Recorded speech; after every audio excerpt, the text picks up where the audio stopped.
네, 안녕하십니까. 반갑습니다. 저는 에듀피디에서 행정법 강의를 하는 이상현이라고 합니다. 자, 오늘 보실 강의는 이제 판례 강의입니다. 말씀드린 것처럼 판례라고 하는 것은 이게 법과 다르죠. 법이라는 것은 하나 고정적으로 이면 이고 아니면 아닌 건데 이 판례라고 하는 것은 개별 사건마다 결론이 다를 수가 있습니다. 그래서 우리가 볼 때 분명히 유사한 사건인데 불구하고 결론이 다르네? 이럴 수 있는 거지. 그게 판례의 특징이다 말씀드렸고, 그래서 판례는 케이스 바이 케이스이기 때문에 우리가 그 판례들의 스토리를 잘 기억하시고, 이런 스토리에서 이런 결론이 나왔다. 그리고 유사한 스토리가 있거든요. 그래서 요 이야기랑 다른 거다. 다른 건데 비슷하게 보여. 시험에서는 헷갈린다고요. 이런 것들을 여러분들이 잘 파악하셔가지고 공부를 하시면 되겠습니다. 그래서 판례 설명드릴 때 그 판례가 이야기하고자 하는 스토리 중에서 단어 하나하나가 우리가 쉽게 알 수 없는 것들이 상당히 많이 있습니다. 이걸 우리가 다 알 수는 없고, 그리고 판례를 갖다가 100% 똑같은 판례를 그대로 갖고 온다기보다는 판례는 복사하기를 통해서 유사한 내용들이 다 있거든요. 그래서 그 유사한 내용들을 이렇게 옮겨서 가져오는 경우도 있기 때문에 100% 같은 스토리는 될 수가 없다. 이렇게 말씀드리겠습니다. 자, 그래서 판례 보실 때 우리가 100% 다 이해하지 못한다 하더라도 우리 시험에서 문제를 풀 정도의 판례 내용을 정리하고 있으면 되겠습니다. 자, 그러면 우리가 제일 먼저 볼 것은 뭐냐면은 행정법 총 6편까지 있는데, 그래서 1, 2, 3, 4편은 총론 분류했고 5편, 6편까지는 우리가 강론으로 분류하고 있었죠. 그죠? 자, 그럼 제일 먼저 1편 서론에서 통치행위에 관한 판례부터 보도록 하겠습니다. 제일 먼저 교재 보시면, 자, 1번 비상계엄 선포와 확대 행위가 국헌 문란의 목적을 달성하기 위하여 행해진 경우에는 했죠. 그럼 비상계엄이라는 게 있고, 그럼 법원은 주어가 그 자체가 범죄 행위에 해당하는지 여부를 심사할 수 있다 했죠. 주어가 법원이죠. 심사할 수 있다. 무엇을? 범죄 행위에 해당하는지 여부에 관하여 이랬죠. 그럼 우리가 비상계엄이라고 하는 것은 대통령이 바라는 것으로서 고도의 정책입니다. 이런 것들 우리가 통치행위라고 했고, 통치행위는 법원에서 판단할 수가 없는 거였죠. 이 원칙인데 예외적으로 항상 판례든지 법학 같은 것들은 다 원칙과 예외를 정리하는 게 중요한 거죠. 원칙은 판단할 수 없으나 예외적으로 판단할 수 있는 게 있습니다. 그게 뭐냐? 법원 입장에서, 즉 비상계엄 선포 행위가 당연 무효라면 심사할 가능성이 있고, 그리고 이것이 통치행위에 해당하는지 안 하는지 여부에 관해서는 심사할 수 있습니다. 그래서 심사할 수 있는 거 없는 것을 잘 구별하셔야 되겠습니다. 여기서는 해당성 여부를 묻고 있으니까 심사할 수 있다가 맞는 거겠죠. 이렇게 보시는 겁니다. 판례 내용 자체에 대해서는 그렇게 읽어볼 것까지는 없지만 그렇게 보시면 되는데, 다만 자, 그 판례 내용 잠깐 보시면 그 판례 제일 마지막에 법원은 그 자체가 범죄 행위에 해당하는지 여부에 관하여 이런 말이 있죠. 그죠? 범죄 행위라는 말을. 자, 요 말 범죄 행위에 해당하는지 안 하는지, 그 말은 통치 행위에 해당하는지 안 하는지 그 말과 같은 말이 될 수 있습니다. 그죠? 한마디로 범죄 행위에 해당한다면 법원은 심사할 수 있다는 얘기고, 통치 행위에 해당한다면 법원은 심사할 수 없다는 얘기고, 이 말하고 있는 거죠. 그래서 여기에 해당하는지 여부나 여기에 해당하는지 여부나 같은 말로 이해하시면 된다, 그 뜻입니다. 자, 그 다음 2번을 보시면, 우리 헌법재판소는 대통령 긴급 재정명령에 관한 헌법소원 사건에서 통치행위를 하더라도 헌법 수호와 직접 관련되는 때에는 헌법적 심판 대상이 된다고 판시하였다. 대상이 된다. 자, 우리 헌재 입장에서는 뭡니까? 통치행위를 원칙적으로 인정하죠. 어떤 사건에서? 요 사건에서. 긴급 재정 명령 행위를 통치행위로 인정한다. 그러나 예외적으로 내모의 경우에는 통치행위를 부정한다는 말은 헌재 심사 대상이 된다는 얘기와 같은 거죠. 그럼 심판 대상이 된다는 말은 통치행위를 부정했다, 같은 말이 됩니다. 그럼 어느 경우냐? 국민의 기본권 침해와 직접 관련되는 경우입니다. 여기서 나와 있는 것이 헌법 수호와 직접 관련되는 경우라고 했죠. 요 단어하고 요 단어는 같은 말이 될 수가 없는 겁니다. 국민의 기본권을 침해한다는 말과 헌법을 지킨다는 말은 같은 말이 될 수 없다. 이건 틀린 거죠. 그래서 국민의 기본권 침해와 관련된 경우에는 통치행위를 부정한다. 왜? 헌재는 헌법을 수호해야 되기 때문입니다. 이건 단어가 다른 거죠. 늘 말씀드리지만 판례는 어떤 사건? 긴급 재정 명령 사건이죠. 어떤 경우에 통치행위라고 인정한다 안 한다? 왜? 왜 인정하는데? 시 때문에. 그죠? 그래서 어떤 사건, 어떤 경우에 뭐 때문에 긍정한다, 부정한다 이렇게 되는 건데 거기서 가장 중요한 단어가 B라고 했습니다. 어떤 경우냐? 요 B에 지금 해당하는 단어가 요거죠. 기본권 침해와 관련되는 경우 이 말이고 왜 재판을 한다는 거죠? C 때문이죠. 그 C에 해당하는 단어가 헌법 수호라고 하는 단어인 겁니다. 그래서 기본권 침해와 헌법 수호라고 하는 단어는 서로 구별되는 단어다. 이것을 여러분들이 꼭 기억하시라 그랬습니다. 자, 그다음 우리가 3번. 고도의 정치적 성격을 지니는 남북 정상회담 개최 과정에서 남북 사건이죠. 정부에 신고하지 아니하거나 협력 사업의 승인을 얻지 아니한 채 북한 측에다가 사업권 대가 명목으로 송금한 행위는 사법심사의 대상이 된다. 대상이 된다는 말은 통치행위로 볼 수 없다. 그 말이죠. 맞죠? 자, 이 사건에서는 두 가지가 있습니다. 남북 정상회담을 개최하는 것 자체는 통치행위에 해당하죠. 그 과정에서 이루어진 대북 송금 행위는 통치행위가 아니라고 한 겁니다. 그래서 개최 행위는 심사 대상이 안 되지만 송금한 행위는 심사 대상이 되는 겁니다. 그 두 가지를 구별한다 말씀드렸죠. 최근 시험에서는 이 문제가 아주 지문이 많이 나오는 겁니다. 알겠죠? 꼭 기억을 해두셔야 될 문장이다. 중요한 문장이고. 그 다음 4번. 최근에 더 각광받는 것이 요거죠. 이제 헌재 입장인데 중요한 겁니다. 신행정 수도 건설, 수도 이전 아주 거창한 문제죠. 이것은 그 자체로서 자, 요 단어 그 자체로서 고도의 정치적 결단을 요하므로 사법심사 대상에 제외되고 그 말은 통치행위에 해당하고 이 말이죠. 그런데 요거는 그 자체로서 제외되는 것은 아닙니다. 아시겠죠? 그 자체로서 통치행위는 아닙니다. 그래서 그것이 국민의 기본권 침해와 관련되는 경우에도 심판 대상이 될 수 없다. 이것도 아니죠. 그죠? 기본권 침해와 관련되면 심판 대상이 될 수 있다고 했죠. 그죠? 뒷부분도 틀렸고 앞부분도 틀린 겁니다. 그래서 이걸 뭐로 했냐면은 수도 이전 문제는 두 가지 그 자체로서 고도의 정치적 성격을 지니고 있긴 하지만은 그 자체로서 통치행위는 아니라고 판시했습니다. 다만 이것을 결정하는 대통령의 의사결정이 있죠. 그죠? 이런 것들을 국민 투표에 붙일 것인가 말 것인가 하는 대통령의 의사결정, 그것은 통치행위에 해당한다. 이렇게 뜬 겁니다. 그래서 시험에서 요 단어도 한번 나온 적이 있고 아시겠죠? 그래서 그 자체로서 통치행위다? 그건 아니고 그 자체로서는 통치행위가 아니다 라고 판시한 겁니다. 그렇게 기억을 하시면 되겠습니다. 자, 그 다음 5번. 대통령의 서훈 취소는 통치행위에 해당하지 않는다. 맞죠? 뭐냐면 서훈을 수여하는 거랑 취소하는 거는 다른 거로 봤습니다. 그래서 판례가 말하기를 수여하는 거라 다르게 취소하는 것은 그러니까 훈장을 줬으면 뭐 연금 같은 것도 나오지 않겠습니까? 그죠? 그러니까 혜택을 받고 있다가 갑자기 사라져 버리면 왜 돈을 안 줍니까? 라고 싸울 필요가 있겠죠. 그래서 이런 취소행위는 소송을 할 필요가 있다는 점에서 통치행위가 아니라고 한 겁니다. 소송의 대상이 되니까 통치행위가 아니다. 그래서 해당하지 않는다. 맞죠? 그러면서 서훈 수요와 달리 취소하는 것은 통치행위가 아니다. 그렇다면 얘랑 다르다는 얘기는 서훈을 수여하는 것은 통치행위에 해당할 수도 있다. 해당한다고 명시적으로 밝힌 건 아니지만 해당한다고 볼 여지가 있는 거죠. 이렇게 해서 두 가지를 구별하시면 되겠습니다. 최근 시험에 자주 나오는 것이고 판례 내용 자체에 대해서는 크게 뭐 읽어볼 거는 없는 것 같습니다. 자, 그다음 그리고 두 번째 이제 행정법에 대한 판례를 보도록 하겠습니다. 제일 먼저 1번.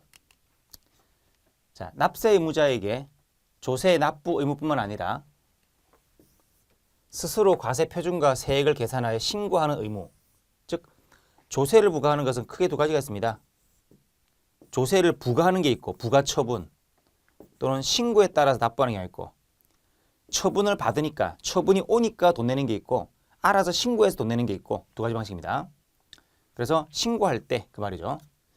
그런 경우에 신고 의무 불이행에 따른 신고 의무를 이행하지 않으면 납세 의무자가 있게 될 불이익은 법률로 정하여야 한다. 납세 의무자가 있게 될 불이익이라고 하는 것은 결국 뭡니까? 가산세라든지 이렇게 돈이 나가는 거죠. 돈이 나간다는 얘기는 권리가 침해되는 거죠. 권리가 침해되는 것은 중요한 문제니까 이런 것들은 법률로 정해야 한다. 맞겠죠, 그죠? 맞습니다. 그래서 그건 기본 원리가 뭐냐면 판례를 공부하실 때 항상 기본 이론에서 배웠던 원리를 생각하셔야 되는 건데 우리가 국민의 권리에 중요한 사항이냐 아니냐 중요한 사항이냐 아니냐 중요한 사항은 반드시 법률로 정하고 중요하지 않은 사항은 행정권에다가 위임할 수 있다. 뭐 이런 말 했죠. 중요한 사항인가 아닌가 본질 사항인가 세부 사항인가 중요 사항인가 중요 사항이 아닌가 이렇게 구별했던 거죠. 다만 그 중요하다는 것의 기준은 뭐다? 조금 모호하게 돼 있다. 그래서 모호하게 돼 있다. 판례를 보고서 우리가 이해할 수 있는 거다. 그랬습니다. 이런 것들은 어느 정도 불이익을 받는다고 하니까 권리가 침해된다는 말이 되겠죠. 그죠? 그래서 이런 것들은 법률로 반드시 정해야 될 것이다. 그 뜻입니다. 자, 그 다음 육군 3사관 학교 구성원인 사관생도는 학교 입학일부터 특수한 신분관계에 놓이게 되므로 법률 유보 원칙은 적용되지 아니한다. 아니고요. 뭐냐면 특수한 신분이라는 거 우리가 배운 게 뭡니까? 특별한 권력관계 말이죠. 특별한 권력관계. 과거에는 특별한 권력관계에 있으면은 법적 근거 필요 없다. 그랬습니다. 즉 유보 원칙이 적용되지 않고 법적 근거 없이 마음대로 권리를 침해할 수 있다. 왜? 권리 주체가 아니었으니까. 그러나 지금은 특수한 신분이 있긴 하지만 권리 주체이기 때문에 함부로 그 권리를 침해할 수는 없는 겁니다. 침해하기 위해서는 반드시 법적 근거 필요합니다. 그래서 지금은 유보 원칙이 적용됩니다. 그래서 학교 입학일부터 특수한 신분관계 있다 하더라도 지금은 유보 원칙이 적용되지 않는 게 아니라 이런 것들은 권리 침해와 관련되기 때문에 분명히 적용될 수 있습니다. 적용되겠지만 뭡니까? 상대적으로 조금 제한할 때 조금 완화될 수는 있겠죠. 그죠? 자, 그래서 그 판례를 보시면은 뭐라고 되어 있습니까? 그 두 번째 줄. 입학한 날에 육군 사관생도 병적에 편입하고 준사관에 준하는 대우를 받는 특수한 신분관계에 있다. 따라서 그 존립 목적 달성하기 위한 필요한 한도 내에서 일반 국민보다 상대적으로 기본권이 더 제한될 수는 있으나 조금 다르긴 하지만 그러한 경우에도 유보 원칙, 과잉 금지 원칙 등 기본권 제한의 헌법상 원칙들을 지켜야 한다. 이랬습니다. 아시겠죠? 그래서 조금 특수하니까 조금 상대적으로 더 강하게 제한할 수 있겠지만 그렇다고 기본 원칙이 안 지켜지는 것은 아니다. 그런 뜻입니다. 그 다음 3번 수신료 징수 업무. 이게 중요한 거냐 아닌 거냐. 한국방송공사 KBS가 직접 수행할지 3자에게 위탁할지 여부는 국민의 기본권 제한에 관한 본질적 사항이 아니다. 맞습니다. 우리가 KBS 관련해가지고 뭡니까? 방송 수신료 금액이 있죠. 이런 방송 수신료. 이것을 징수할 것인가 말 것인가. 징수할 것인가 말 것인가 중요한 문제입니다. 방송 수신료 금액을 결정하는 거. 얼마로 할 건지. 거기에 따라 내가 돈이 얼마가 나가는지 돈이 나갈지 안 나갈지가 판단되는 거니까 이런 것들은 중요한 사항, 즉 본질 사항으로 판시했지만 그것을 누가 뺏어갈 것인가. 징수 업무를 누가 할 것인가. 결정하고 징수하는 건 중요한 문제겠지만 누가 할 것인가. 어차피 뺏으러 가는데 A가 가건 B가 가건 뺏기는 사람 입장에서는 큰 변동이 없죠. 이미 100만 원 뺏기게 돼 있는 것이고 누가 오는지는 그렇게 중요한 사항이 아니라고 판시한 겁니다. 그래서 항상 판례 같은 것들은 유사한 사례들을 비교 정리를 하실 필요가 있습니다. 그래서 방송 수신료 금액 결정은 중요한 사항이나 그 징수를 누가 할 것인지는 중요한 사항이 아니다 라고 했던 겁니다. 이 두 가지를 비교하시면 되겠고, 자, 그 다음 4번 지방의회 의원에 대해서 유급 월급을 받죠. 보좌관, 인력 두는 것은 지방의회 의원의 신분, 지위, 처우에 관한 현행법령상의 제도에 중대한 변경을 초래하는 것으로서 법률로 규정해야 될 입법 사항이다. 맞죠? 왜? 지금 지방의원이 있고 국회의원이 있는데 국회의원 유급 보좌관 인력은 당연히 법률로 정하도록 되어 있습니다. 근데 지방의원 보좌관에 대해서는 법률로 정한 게 없다는 거지. 그렇다면 이것은 뭡니까? 지방의원이 만드는 조례로 알아서 만들면 되느냐? 즉 조례라고 하는 것은 행정입법이니까 중요한 사항은 위임을 받아야만 가능한 거죠. 그죠? 그래서 본질적이고 중요한 사항은 반드시 법률로 정해야 되는데 이게 법률로 정할 사항인지 아니면 조례로 정할 수 있는 사항인지 여기 문제가 되는 거죠. 만약에 조례로 정한다고 하면 지방의원들 마음대로 정할 수 있는 거죠. 그럼 거기다가 월급 받는 보좌관을 몇 명 둘 것인지를 그럼 지방의 돈이 수천만 원, 수십억, 수천억이 나가는 거죠. 이렇게 세금이 줄줄줄 셀 수가 있죠. 이런 것들은 조례로 정할 문제가 아니다. 그런 것들은 지방의원들이 손댈 수 없는 법률로 정해야 될 사항이다. 그 뜻입니다. 아시겠죠?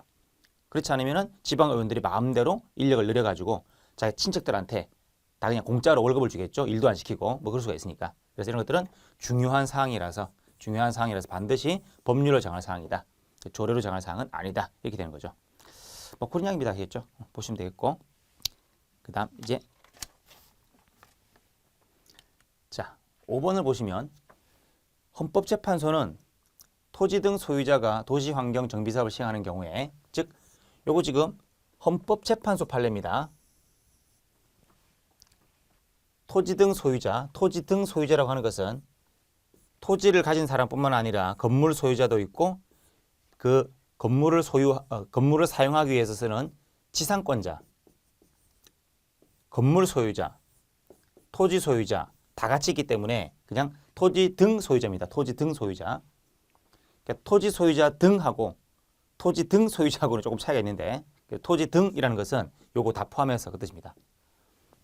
그래서 도시정비법상 도시환경정비사업을 시행할 때 한마디로 큰 사업 시행 인가 신청 시 사업을 시행하려고 하면은 인가를 받아야 되고 그 인가해달라고 신청하게 되죠. 근데 이런 중요한 사업이니까 몇 명 이상 동의가 필요한가 하는 게 동의 정족수가 있죠. 그래서 신청할 때 필요한 동의 정족수를 정하는 것은 지금 동의를 하느냐 안 하느냐에 따라 가지고 사업을 시행하거나 안 하거나 이런 게 문제될 수가 있으니까 내 권리가 날아갈 수가 있겠죠. 그거는 국민의 권리와 권리 의무 형성에 관한 기본적 본질적 사항으로서 법률 유보 내지는 의회 유보 원칙이 지켜져야 할 영역이라고 한다. 중요한 사항이다. 맞죠? 자, 그런데 문제가 있는 것이 헌재 판례입니다. 토지 등 소유자가 직접 사업을 시행한답니다. 그 사업 시행할 때 여기다가 인가를 받는 거죠. 요 인가에 필요한 동의 요건, 이런 국민의 권리와 의무 형성에 중요한 거니까 중요한 사항이다, 본질 사항이다라고 판시한 겁니다. 그런데 유사한 판례가 있습니다. 헌재 판례가 아니라 대법원 판례. 조금 사안이 다르긴 하지만 수험생이 볼 때는 유사한 거기 때문에 그 사안을 너무 깊이 들어갈 필요까지는 없습니다. 우리가 이 관련되는 내용들을 모두 정확하게 알기는 불가능하기 때문에 일단 요런 판례 있구나 하는 정도로 정리해서 암기하시는 거지 그 자세한 내용을 모두 다 파악하시는 건 아니란 겁니다. 그죠? 그건 너무 오버입니다. 그래서 대법원 판례 중에서는 토지 등 소유자가 직접 사업을 시행하는 게 아니라 일정한 경우에는 조합을 만들어서 하기도 합니다. 조합을 만들어서 그 사업을 할 때 역시 거기에 대해서 인가를 받습니다. 그때 이 동의 요건은 중요한 사항이 아니다. 오히려 중요한 사항이 아니라는 판례가 있습니다. 대법원 판례가. 이게 헌재 판례와 대법원 판례다 뭐 그런 차이도 있겠지만 이거보다는 중요한 것이 뭡니까? 토지 소유자가 직접 한 경우냐 조합을 만들어서 한 경우냐 이걸 구별하시면 되겠습니다. 그래서 토지 소유자가 직접 할 때 토지 소유자가 자치적으로 만드는 이런 규약에다가 동의 요건을 정하는 거 하고 조합이 할 때 조합의 내부 기준, 즉 정관이라는 게 있죠. 정관으로 동의 요건 정하는 거랑 이 두 가지를 구별해서 파악했다는 얘기입니다. 그래서 조합을 만들고 나서는 어느 정도 자율권이 많죠. 자율권이 많다는 점에서 이 조합 안에서 정관으로 요건을 정하는 것은 자율적으로 자치적으로 정할 문제라고 판시한 겁니다. 어느 게 옳은 말이냐? 이거는 뭐 어떻게 드릴 말씀 없고 헌재 판사와 대법관 판사가 각각 시각이 좀 다르게 판단했다 하셨죠. 이게 얼마나 중요한지는 어차피 판사들 판단하기 나름이기 때문에 우리가 더 깊이 들어갈 수는 없다는 겁니다. 자, 그래서 토지 소유자가 직접 할 때는 동의요건이 중요하고 조합을 만들어서 시행할 때는 동의요건이 안 중요한 것으로, 그리고 규약이고 정관이고 토지 규약, 토지 소유자 규약, 조합 정관 이렇게 구별해서 중요한 걸로 봤다 안 봤다 구별하더라 이렇게 기억을 하셔야 되겠습니다. 그런 점에서 요거 시험에 많이 헷갈리기 때문에 상당히 중요한 판례로 자주 나옵니다. 꼭 별표해 두시고 잘 기억을 하시기 바랍니다. 자, 그래서 그 판례 한번 보시면은 판례는 그렇죠. 첫 번째 줄에 사업 시행 인가 신청 시 필요한 토지 등 소유자의 동의는 그 다음 줄 그런 토지 등 소유자를 상대로 해서 수용권을 행사하고 즉 강제로 땅을 빼앗고 각종 처분을 받을 수 있는 행정 주체로서의 지위를 가지는 사업 시행자를 지정하는 문제이다. 하나의 행정 주체를 만들어준다는 얘기죠. 그죠? 그래서 그 동의요건을 정하는 것은 국민의 권리와 의무 형성에 관한 기본적이고 본질적인 사항이므로 했습니다. 이게 본질 사항이 있다 해놓고 비슷한 것 같은데 대법원 판례에서는 본질 사항이 아니다 라고 하고 있고 그래 조금 이해하기는 좀 힘들다 아시겠죠? 그래서 일단 우리가 정리할 수 있는 것은 토지 소유자가 직접이냐 조합을 만들어서 했느냐 그 차이점을 한번 보시면 되겠습니다. 자, 그다음 이제 헌법재판소 결정에 따를 때 기본권 제한에 관한 법률 유보 원칙은 법률에 근거한 규율을 요청하는 것이므로 그 형식이 반드시 법률일 필요는 없더라도 법률상의 근거는 있어야 한다. 맞죠? 무슨 말입니까? 우리가 국민의 권리와 의무에 관한 기준, 즉 법규를 창조하는 것은 원칙적 형식은 법률이죠. 국회가 만든 법률로서 규율할 수 있다. 그러나 예외적으로 명령도 가능하죠. 다만 명령으로 법규를 창조하기 위해서는 법률로부터 위임을 받아야 되죠. 위임을 받아야 한다는 말이 이 말이죠. 법적 근거는 있어야 한다. 이 말을 위임을 받아야 한다. 그렇게 표현한 거죠. 그죠? 그냥입니다. 그래서 형식이 법률이 아니어도 명령이라도 법률상 근거 있으면 즉 위임을 받으면 법규를 창조할 수 있다. 이 말이 되는 거죠. 그 다음 7번 보시면 학교 급식을 위해서 국내 우수 농산물을 사용하는 자에게 식재료나 구입비 일부를 지원한다. 지원한다는 것은 도와준다는 얘기죠. 그런 것을 내용으로 하는 지방단체의 조례안은 94년 관세 및 무역 간 일반 협정, 이거는 가트라고 그래서 국제무역협정, 즉 한마디로 국제법이죠. 국제법, 조약에 위반되어 그 효력이 없다. 이꼴 무효란 얘기죠. 맞죠? 그러면 지금 조약에 위반돼서 무효다. 그 말인 거죠. 그렇다면 조약이 조례보다 위라는 거지. 그래서 우리가 법 순서 중에서 제일 높은 법은 헌법이죠. 그 다음 법률이고 그 다음 명령이고 대통령이 같은 거 그 다음 조례 그 다음에 규칙 같은 게 있습니다. 자, 그랬을 때 조약이라는 것은 헌법과 비교하면 물론 국내법, 국제법 이론설에 따르면 아예 체계를 달리한다 그러면 우위를 따질 수 없는 것이고 하나의 법 체계로 모은다면 이제 우위를 따지는데 헌법은 절대 조약에 양보할 수 없습니다. 헌법은 무조건 우위다. 그 다음 법률하고 명령하고 비교하면 조약은 어떻게 되느냐. 통설이 동의설입니다. 동의설. 국회의 동의를 받았느냐 안 받았느냐. 동의를 받으면 법률과 같은 효력이고 안 받으면 명령과 같은 효력이다. 이렇게 하는 거죠. 그렇게 동의설이 통설이 답니다. 그렇다면 헌법, 법률, 명령, 조례, 규칙 순서니까 조약은 뭡니까? 최소한 법률 또는 명령 효력이라는 거지. 그럼 조례는 조약보다는 아래가 되죠. 그죠? 그래서 조약에 위반되는 조례는 무효다라고 판시하게 된 겁니다. 그냥입니다. 그 다음 이제 8번. 회원국 정부의 반덤핑 부가처분이 덤핑을 하니까 또 거기에 대한 반덤핑이죠. 그죠? 처분이 WTO 협정 위반이다. 이거는 쉽게 말하면 자유무역 위반이라는 이유만으로 개인이 직접 국내 법원에다가 회원국 정부를 상대로 그 처분의 취소를 구하는 소를 제기할 수 있다. 그럴 수가 없겠죠. 우리나라 국내 법원이 얼마나 힘이 셌으면 그죠? 다른 나라를 갖다 끌어들여가지고 무릎 꿇어 할 수가 없다는 거죠. 이건 말이 안 되는 거죠. 그런 것들은 국제법이라서 사인 간에 적용되는 것도 아니기 때문에 이런 것들은 국내 법원에서 재판의 기준이 될 수는 없다는 겁니다. 했죠. 그 다음 9번 사회의 거듭된 관행으로 생성된 사회생활 규범이 관습법으로 승인되었다고 하더라도 사회 구성원들이 그러한 관행의 법적 구속력에 대하여 확신을 갖지 않게 되었다면 그러한 관습법은 법적 규범으로서 효력이 부정될 수밖에 없다. 맞죠? 왜 그렇다? 관습법 성립 요건은 장법이죠. 장기적 관행이 있을 건, 법적 확신이 있을 건, 오랫동안 같은 사실이 반복되었다 하더라도 사람들이 거기에 대한 믿음, 이건 당연한 거지. 법적으로 확신을 가진다는 것은 당연히 따라야지 라고 믿음을 가지는 거죠. 그럼 법적 확신이 없으면 관습법이 성립하지 않습니다. 오랫동안에 장기적 반복되었다는 것은 사실인 관습이다. 그러죠. 사실인 관습이다. 요게 모두 갖추어지면 관습법이다 하는 거죠.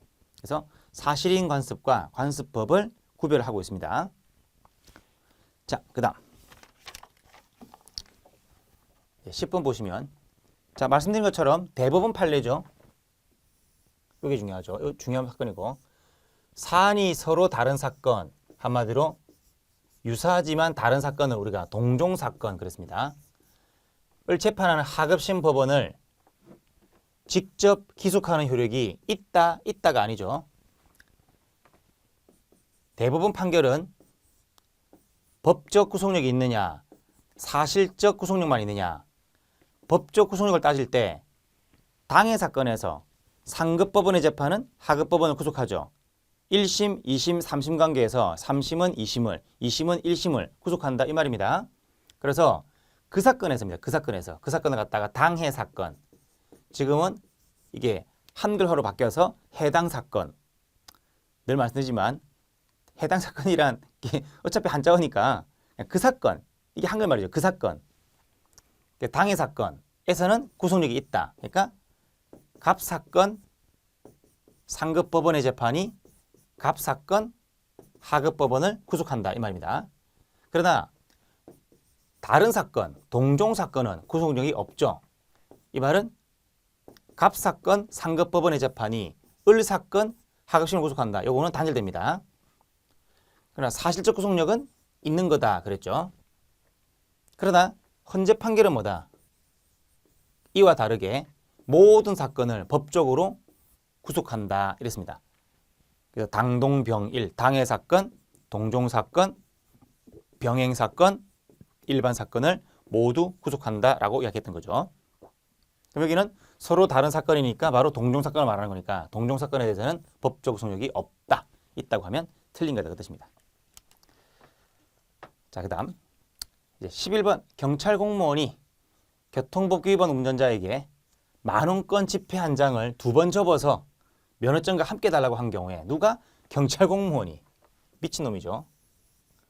경찰이 뇌물 주는 방법 있죠. 이걸 자세하게 친절하게 가르쳐 준 겁니다. 거기다가 면허증 밑에 10,000원짜리 50,000원짜리 깔아가지고 이게 2번 접어서 안 보이게 전달해달라고 이렇게 이야기를 한 거죠. 그죠? 그래서 해임 처분했습니다. 잘했다 못했다. 잘한 거지. 이런 미친놈은 잘려야 돼요. 그죠? 해임 처분 잘했죠. 그런 것들은 징계재량권의 일탈남용이 아니다. 자, 일탈남용이면 위법하다는 것이고 이게 아닌 거니까 결국 적법하다. 즉 해임 처분은 적법하다. 맞죠? 그죠? 그렇게 됩니다. 자, 이거는 경찰관이 금품 제공 방법을 적극적으로 알려준 케이스입니다. 적극 요구 사건. 요거는 해임 처분이 적법하다. 해임 처분은 적법하다 그랬고, 근데 경찰관이 금품을 받았지만 이거는 단돈 10,000원에 불과하죠. 10,000원에 불과하다 하더라도 적극적으로 알려준 거기 때문에 안 되는 것이고, 그러나 30만 원 받았지만 피동적으로 수수한 경우는 해임까지는 너무 심했다, 위법하다 이런 판례가 또 있죠. 그래서 적극 요구 사건하고 피동적 수수 사건이 있습니다. 자, 그러면 다음 문제 12번이죠. 공정한 업무 처리에 대한 일을 잘 처리했습니다. 감사의 뜻이죠. 감사의 뜻. 감사의 뜻으로 두고 간 돈 30만 원이 든 봉투를 소지함으로써 피동적으로 금품을 수수하였다가 돌려주었습니다. 뭐냐면은 잠깐 화장실에 갔다 온 사이에 자기 책상에 뭐가 있죠. 봉투가 있죠. 봉투가. 그래서 교통사고 가해자, 피해자가 있는데 까딱 잘못했으면 피해자인데 가해자가 될 뻔한 거야. 그래서 경찰관이 제대로 보는 바람에 가해자와 피해자를 제대로 잡았습니다. 그래서 이 피해자 동생이 하도 고마워서 찾아왔더니 자리에 없더라고. 감사합니다. 손편지를 정성스럽게 써가지고 여기다가 30만 원을 주고 갔다는 얘기지. 그래서 돌아와 보니까 어라? 봉투가 있죠. 적응주로 받은 게 아니라 위에 있는 봉투를 이게 뭐야? 물론 이제 욕심이 생겼는지 모르겠지만 품속에 갖고 있다가 돌려줬다 했으니까 이거 돌려줘야 되겠다 하고 갖고 있다. 머릿속에 있는 거죠. 그죠? 그래서 돌려줬으니까 20여 년 근속 성실하게 근무했다는 얘기죠. 그런 경찰에 대한 해임 처분은 재량의 일탈 또는 남용에 해당하지 않는다. 일탈, 남용이면 위법한 것이고 않는다면 적법한 거죠. 그럼 해임은 적법하다. 틀린 거죠. 이때 해임 처분은 너무했죠. 즉 비례원칙을 위반한 것으로 파악할 수 있는 겁니다. 그래서 적극 요구한 경우는 해임 처분이 적법한 거지만 피동적 수수한 경우는 해임 처분이 위법한 겁니다. 그죠? 너무 심했다는 겁니다. 알겠죠? 그래서 적극 요구 사건하고 피동적 수수 사건하고 두 가지를 항상 비교를 하시기 바랍니다. 그래서 그 11번하고 12번을 한번 잘 비교해 보시면 되겠습니다. 알겠죠? 그 다음 13번 과징금의 액수가 과징금이라는 게 원래 경제법 영역에서 불법 이득을 박탈한 제도죠. 법으로 정해진 상한 비율을 초과하지 않는다 하더라도 즉 그 말은 성문법 위반이 없죠. 성문법을 따랐다는 얘기입니다. 취득한 이익의 규모를 크게 초과하여 그 매출액에 육박한다면 불법적인 경제적 이익 박탈이라는 원래 과징금이라는 것은 이익 박탈이죠. 그런 기본적 성격과 이익을 취득한 행위의 위법성 정도에 비춰볼 때 그 과징금 부과처분은 비례원칙에 위배된 재량권의 일탈남용에 해당한다. 즉 비례원칙 위반이라는 것은 위법하다는 얘기죠. 재량권의 일탈남용에 해당한다는 것은 역시 위법하다는 얘기죠. 결론은 위법하다는 얘기죠.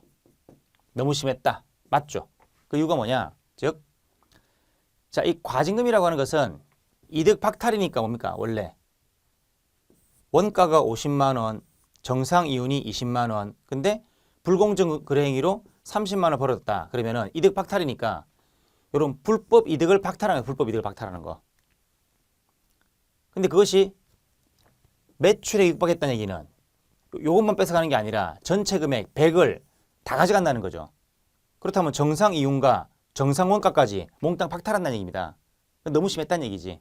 그래서 30을 넘어서 100까지 갔다는 얘기는 너무 심한 거다라고 이야기한 겁니다. 그래서 일탈남용에 해당한다 이 말이 되는 거죠. 다만 조심할 건 뭐냐면은 과징금이라고 하는 것이 반드시 이득을 박탈하는 거지만 이득이 없는 경우에 부과될 수 있느냐. 이득이 없어도 부과될 수 있습니다. 아시겠죠? 그래서 이득 박탈이 기본적 성격인 거지 이득이 있어야만 부과하는 것은 아닙니다. 그래서 이득 박탈의 성격과 함께 제재적 성격이 같이 있는 제재, 벌을 가한다는 거죠. 제재를 가능성이 같이 있기 때문에 이것은 이득이 없어도 부과할 수 있다. 이런 판례도 있습니다. 그 판례랑 헷갈리지 마시고. 그래서 과징금은 이득이 없어도 부과할 수 있다. 그러나 매출액에 육박하면 너무 심해서 위법하다. 이런 판례들. 그 다음 14번 옥외 집회. 바깥에서 가옥 외 집회한다. 미리 신고할 의무를 규정하고 있는 법률이 있죠. 집시법. 6조 1항 중에서 그 옥외 집회에 관한 부분은 과잉금지 원칙, 다른 말로 비례원칙이죠. 비례원칙에 위배하여 집회의 자유를 침해하는 것으로 볼 수 있다는 것이 헌재 태도이다. 아니고 이게 너무 심한 겁니까? 옥외 집회했다. 집회. 자, 사람들이 밖에서 이렇게 집회하다 보면 제자리에 가만히 있지는 않겠죠? 집회하다 보면 외치는 게 아니라 앞으로 좀 나올 겁니다. 이렇게. 그럼 단순히 모이는 게 아니라 뭡니까? 점점 시위를 하게 되고 사람이 몸을 움직이면은 가슴이 또 흥분하게 돼 있거든. 또 격해지고 시위가 또 격렬해질 수가 있죠. 그런 것 때문에 이런 것들을 하지 못하게 하는 것은 비례원칙을 위반한 것은 아니라고 한 겁니다. 그래서 이 위반에 대해서 행정 형벌을 부과하는 것이 그렇게 과도한 부담은 아니라는 겁니다. 과도한 부담은 아니다. 아시겠죠? 그렇게 봤던 겁니다. 그 다음 15번 음주운전으로 인해서 운전면허를 취소하는 경우에 자, 운전면허란 강학상 허가죠. 근데 음주운전이 있으면 그것을 취소하게 될 겁니다. 그 이익 형량에서 음주운전으로 인한 교통사고를 방지할 공익상의 필요가 공익이죠. 공익. 취소에 상대방이 있게 될 불이익, 이게 사익이죠. 보다 강조되어야 하는 것은 아니다. 즉 공익이 사익보다 강조될 것이 아니라는 겁니다. 강조될 것이 아니다. 틀렸죠. 그러니까. 요게 강조돼야 되죠. 강조돼야 되죠. 왜? 음주운전은 잘못하면 다른 사람들의 생명과 신체를 침해하는 겁니다. 그래서 개인의 생계가 막힌다. 그게 중요한 게 아닙니다. 개인의 생계가 막히거나 말거나 지금 다른 사람들의 생명과 신체를 보호하는 것이 훨씬 더 중요한 겁니다. 그렇죠? 그래서 그렇게 함으로써 이 음주운전은 뜨거운 맛을 보여줘야 사람들이 겁을 내겠구나 하는 게 뭐냐. 겁을 줘서 일반인들의 범죄를 예방한다 하는 차원을 일반 예방적 측면이랍니다. 일반인들의 범죄를 예방하기 위해서 공익을 더 크게 고려해야 된다. 그 뜻입니다. 자, 그래서 거기 판례 보시면은 그런 말 있죠. 제일 마지막에 당사자의 불이익보다는 이를 방지해야 되는 일반 예방적 측면, 즉 공익 측면이 더욱 강조돼야 한다라고 이야기되어 있는 겁니다. 아시겠죠? 그렇게 보시면 되겠습니다. 자, 다음 16번 도로교통법 148조 1항 1호에 44조 1항을 2회 이상 위반했다에 국법 44조 1항을 위반한 음주운전 전과도 포함된다고 해석하는 것은 비례원칙에 위반된다. 아니고 위반되지 않습니다. 왜냐하면 국법상 음주운전으로 만약에 2회를 위반했다. 그 다음 신법에서 만약 3회 이상 위반하면은 더 강하게 처벌하겠다. 예를 들어서 운전면허를 취소한다. 이렇게 돼 있다 치면 과거에 위반한 사실이 그대로 이어지느냐, 이어지면 너무 심한 거냐, 심하지 않은 겁니다. 음주운전은 사람의 문제죠. 그놈이 여전히 나쁜 거죠. 그래서 국법상 위반한 전과가 그대로 넘어온다 하더라도 그것이 잘못된 것은 아니라는 겁니다. 그래서 여기서는 한 번만 걸려도 3회에 해당할 수 있다. 뭐 이렇게 하는 거죠. 그래서 과거 전과도 포함된다고 해석하는 것은 위반되지 않습니다. 그 다음 17번 대법원은 동일한 징계 사유에 대해서 동일한 징계 사유 뭐냐? 근무시간 대기 중에 화투놀이를 한 사실이죠. 3명은 견책하고 1명에 대해서는 파면을 했다. 견책과 파면이면 이게 균형이 안 맞는 거죠. 한 것은 평등원칙을 반하는 것이라고 판시하였다. 위법하다. 맞죠. 그래서 근무시간 대기 중에 똑같이 화투 쳤는데 갑은 파면이고 같이 친 3명에 대해서는 견책이다 하게 될 때 문제가 되는 것은 파면이겠죠. 그래서 평등원칙이란 다정하죠. 정당한 사유 없이 다른 자에 대해서 차별하는 처분입니다. 그럼 갑만 파면할 이유가 있느냐? 그런 사유가 없었는데 불구하고 갑만 제일 센 걸 했다. 이거는 정당한 사유 없이 다른 자에 대해서 불리한 처분을 한 겁니다. 이것은 평등원칙을 위반한 것이다. 이렇게 판시를 한 거죠. 그 다음 18번 보시면 헌법재판소는 국공립학교 채용시험에 국가유공자하고 그 가족, 유공자와 가족까지 응시하는 경우에 만점의 10%를 가산하도록 했던 국가유공자 예우에 관한 법률, 5.18 유공자 예우에 관한 법률의 규정이 일반 응시자들의 평등권을 침해한다고 보았다. 맞죠? 그죠? 이건 뭐냐면은 즉 10%면 사실은 110점이 나올 수가 있죠. 그럼 일반 응시자는 최고 받을 수 있는 점수가 100점인데 그럼 아예 원천적으로 차단되는 게 되겠죠. 근데 국가유공자 본인도 아니고 가족까지 인정한다는 것은 좀 무리가 있다라고 봤던 거죠. 이건 위헌이다 봤습니다. 그 다음 19번 연구단지 내 녹지구역의 위험물 저장시설인 주유소와 LPG 중에서 주유소는 허용하고 LPG는 금지하고 하는 시행령 규정은 LPG 영업을 하려는 국민을 합리적 이유 없이 자의적으로 차별하여 결과적으로 평등원칙에 위배된다는 것이 헌법재판 태도이다. 틀렸고 합리적 차별이 됩니다. 최근 시험이니까 잘 받으시고 최근에 이제 그 소방직이랑 군무원직에서 거의 필수가 되면서 행정법이 특히 과거에 이런 것들은 문제가 공개되지 않다 보니까 문제가 엉망진창이었습니다. 판례도 이상한 나왔었고 출제 오류도 상당히 많았었고 그런데 문제가 공개되면서 점점 좋은 문제와 좋은 판례가 많이 나오기 시작합니다. 여기서 나와 있는 판례들을 공무원 시험에서도 마찬가지로 꼭 비교해서 정리해 둘 필요가 있습니다. 했죠. 자, 여기서 문제되는 것은 주유소하고 LPG하고 차별을 둘 만하다 안 하다. 요거는 액체죠. 요거는 기체죠. 그리고 불 붙을 때 아무래도 기화 상태가 되면은 피쉬 하듯이 스프레이 요게 더 불이 잘 붙습니다. 훨씬 더 위험하다는 거지. 이게 훨씬 더 위험한 거기 때문에 이런 것들을 못하게 하는 것은 주거지 근처에다가 주유소는 몰라도 LPG 저장소를 만든다? 이건 위험하다는 거지. 그래서 조금 멀리 떨어지는 것은 가능하다라고 본 겁니다. 되겠죠. 이거는 평등원칙에 위반되지 않는다.